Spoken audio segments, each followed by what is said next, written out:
ಎಲ್ಲರಿಗೂ ನಮಸ್ಕಾರ. ನಾನೀಗ ಕವಯಿತ್ರಿ ವಿಜಯಶ್ರೀ ಸಬರದ ಅವರು ಬರೆದಿರುವಂತಹ ತಂಗಿಗೊಂದು ಪತ್ರ ಕವನದ ಕುರಿತು ಒಂದಿಷ್ಟು ವಿಚಾರಗಳನ್ನು ಹಂಚಿಕೊಳ್ಳೋದಕ್ಕೆ ಬಯಸ್ತಾ ಇದ್ದೇನೆ. ಕವಯಿತ್ರಿ ವಿಜಯಶ್ರೀ ಸಬರದವರು 1957 ಫೆಬ್ರವರಿ 1 ಹುಟ್ಟಿರುವವರು. ಅವರ ಕಾಲೇಜು ಶಿಕ್ಷಣ ಬೀದರ್ನಲ್ಲಾಯಿತು. ಧಾರವಾಡದ ಕರ್ನಾಟಕ ವಿಶ್ವವಿದ್ಯಾಲಯದಿಂದ ಅವರು MA ಪದವಿಯನ್ನು ಪಡೆದಿದ್ದಾರೆ. ಹಾಗೆಯೇ ಗುಲ್ಬರ್ಗ ವಿಶ್ವವಿದ್ಯಾಲಯದಿಂದ PhD ಪದವಿಯನ್ನು ಕೂಡ ಪಡ್ಕೊಂಡವರು. ಅವರು ಅನುಪಮ ನಿರಂಜನರ ಕಾದಂಬರಿಗಳು ಒಂದು ಅಧ್ಯಯನ ವಿಷಯದ ಕುರಿತಾಗಿ PhD ಮಾಡಿದ್ದಾರೆ. ಬೀದರ್ನ ಅಕ್ಕ ಮಹಾದೇವಿ ಮಹಿಳಾ ವಿದ್ಯಾಲಯದಲ್ಲಿ ಉಪನ್ಯಾಸಕಿಯಾಗಿ ವೃತ್ತಿ ಜೀವನವನ್ನು ಆರಂಭ ಮಾಡಿದವರು. ಗುಲ್ಬರ್ಗ ವಿಶ್ವವಿದ್ಯಾಲಯದ ಕನ್ನಡ ಅಧ್ಯಯನ ಸಂಸ್ಥೆಯಲ್ಲಿ ಪ್ರವಾಚಕರಾಗಿ ಸೇವೆ ಸಲ್ಲಿಸಿ ಈಗ ಪ್ರಸ್ತುತ ವಿಜಯಪುರ ಮಹಿಳಾ ವಿಶ್ವವಿದ್ಯಾನಿಲಯದಲ್ಲಿ ಪ್ರಾಧ್ಯಾಪಕರಾಗಿ ಮತ್ತು ಕನ್ನಡ ವಿಭಾಗದ ಮುಖ್ಯಸ್ಥರಾಗಿ ಸೇವೆ ಸಲ್ಲಿಸ್ತಾ ಇದ್ದಾರೆ. ಇವರು ಕವನ ಸಂಕಲನಗಳನ್ನು, ನಾಟಕಗಳನ್ನು, ವಿಮರ್ಶಾ ಲೇಖನಗಳನ್ನು ಹಾಗೆಯೇ ವೈಚಾರಿಕ ಲೇಖನಗಳನ್ನು ಒಳಗೊಂಡಂತಹ 9 ಕೃತಿಗಳನ್ನು ಪ್ರಕಟಿಸಿದ್ದಾರೆ.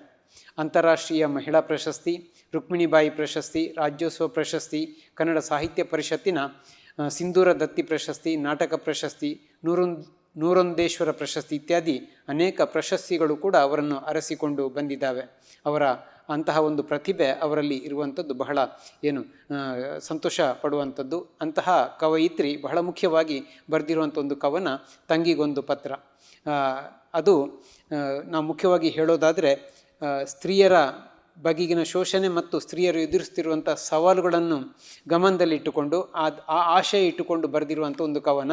ಬಹಳ ಮೇಲ್ನೋಟಕ್ಕೆ ಸರಳವಾಗಿ ಇದೆ ಅಂತ ಕಂಡು ಬಂದರೂ ಕೂಡ ವಿಶೇಷವಾದಂತಹ ಅರ್ಥವನ್ನು ಹೊರಹೊಮ್ಮಿಸುವಂಥ ಮತ್ತು ಎಲ್ಲರೂ ಕೂಡ ಮಹಿಳೆಯರ ಬಗ್ಗೆ, ಮಹಿಳೆಯರ ಶೋಷಣೆಯ ಬಗ್ಗೆ ಒಂದು ರೀತಿಯ ಜಾಗೃತಿಯನ್ನು ಅಥವಾ ಒಂದು ರೀತಿಯ ಪ್ರಜ್ಞೆಯನ್ನು ಬೆಳೆಸಿಕೊಳ್ಳೋದಕ್ಕೆ ಅವಕಾಶ ಮಾಡಿಕೊಡುವಂಥ ಕವನ ಇದು.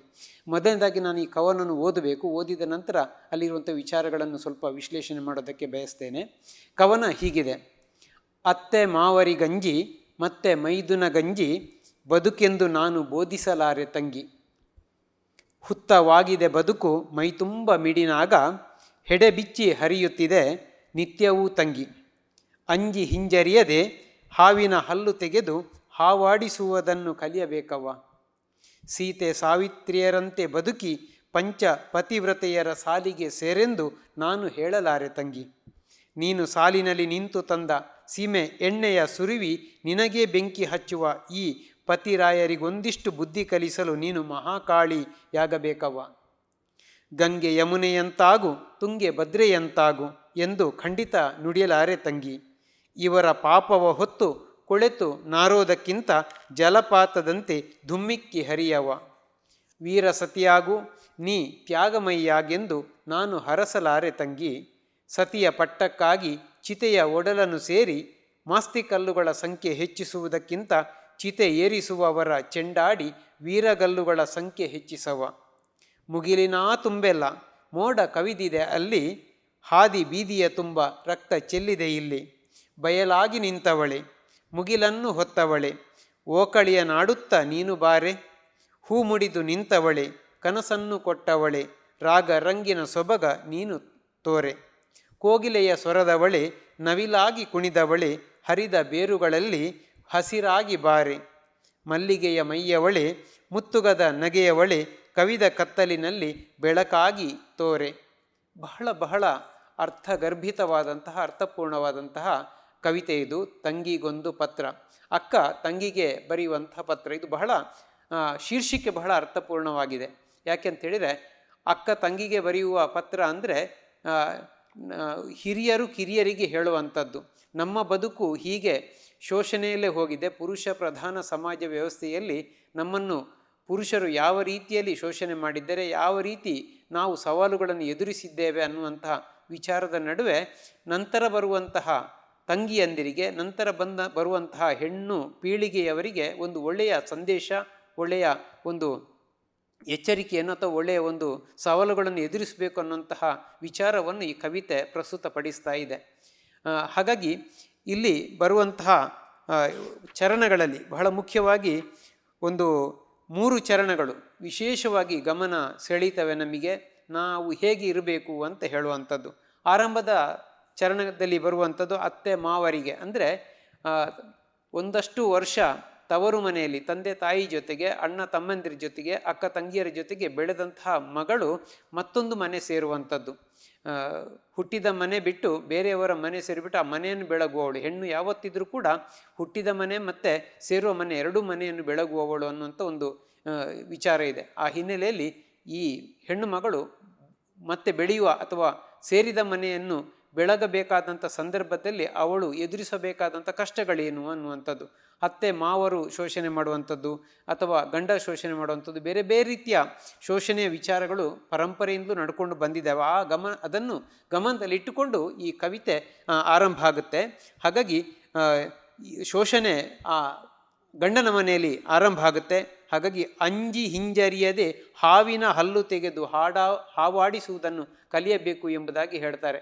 ವಿಷ ಕಾರುವಂಥ ಹಾವುಗಳ ಹಲ್ಲುಗಳನ್ನು ಕಿತ್ತು ಅವಳನ್ನು ಆಟ ಆಡಿಸುವಂಥದ್ದನ್ನು ನಾವು ಕಲಿಬೇಕು. ಸುಮ್ಮನೆ ಹಾವಿಗೆ ಹೆದರಿಕೊಂಡು ಅಥವಾ ಕಚ್ಚಿಸಿಕೊಂಡು ನಾವು ನರಳಾಡುವಂಥದ್ದಲ್ಲ, ನರಕವನ್ನು ಅನುಭವಿಸುವಂಥದ್ದಲ್ಲ, ಏನು ಎದುರಿಸಬೇಕು. ಅಕ್ಕ ಮಹಾದೇವಿ ಹೇಳ್ತಾರಲ್ಲ, ಬೆಟ್ಟದ ಮೇಲೊಂದು ಮನೆಯ ಮಾಡಿ ಮೃಗಗಳಿಗೆ ಅಂಜಿದಡೆಂತಯ್ಯ, ಸಮುದ್ರದ ತಡಿಯಲ್ಲೊಂದು ಮನೆಯ ಮಾಡಿ ನೊರೆ ತೆರೆಗಳಿಗೆ ಅಂಜಿದಡೆಂತಯ್ಯ, ಸಂತೆಯಲ್ಲೊಂದು ಮನೆಯ ಮಾಡಿ ಶಬ್ದಕ್ಕೆ ನಾಚಿದಡೆಂತಯ್ಯ ಅಂತ ಹೇಳಿ, ಲೋಕದಲ್ಲಿ ಹುಟ್ಟಿದ ಬಳಿಕ ಸ್ತುತಿ ನಿಂದೆಗಳಿಗೆ ಹೆದರದೆ ಸಮಾಧಾನಿಯಾಗಿರಬೇಕು, ಕೋಪವು ಮಾಡಿಕೊಳ್ಳಬಾರ್ದು ಎಂಬುದಾಗಿ ಅಕ್ಕ ಮಹಾದೇವಿ ಕನ್ನಡದ ಮೊತ್ತ ಮೊದಲ ಕವಯಿತ್ರಿ ಮತ್ತು ಪುರುಷ ಪ್ರಧಾನ ವ್ಯವಸ್ಥೆಯ ಆ ಶೋಷಣೆಯನ್ನು ವಿರೋಧಿಸಿದಂಥ ಪ್ರಥಮ ಧ್ವನಿ, ಬಹುಶಃ ಹೇಳಿದರೆ ತಪ್ಪಾಗಲಿಕ್ಕಿಲ್ಲ. ಅಂತಹ ಮಹಿಳೆ ಹೇಳಿರುವಂಥ ವಿಚಾರ ಇಲ್ಲಿ ಬಹಳ ಪ್ರಸ್ತುತ ಆಗುತ್ತೆ. ಹಾಗಾಗಿ ನಾವು ಎದುರಿಸಬೇಕು ಅನ್ನೋಂಥ ಮಾತನ್ನು ಈ ಕವಿತೆಯಲ್ಲಿ ಹೇಳ್ತಾರೆ.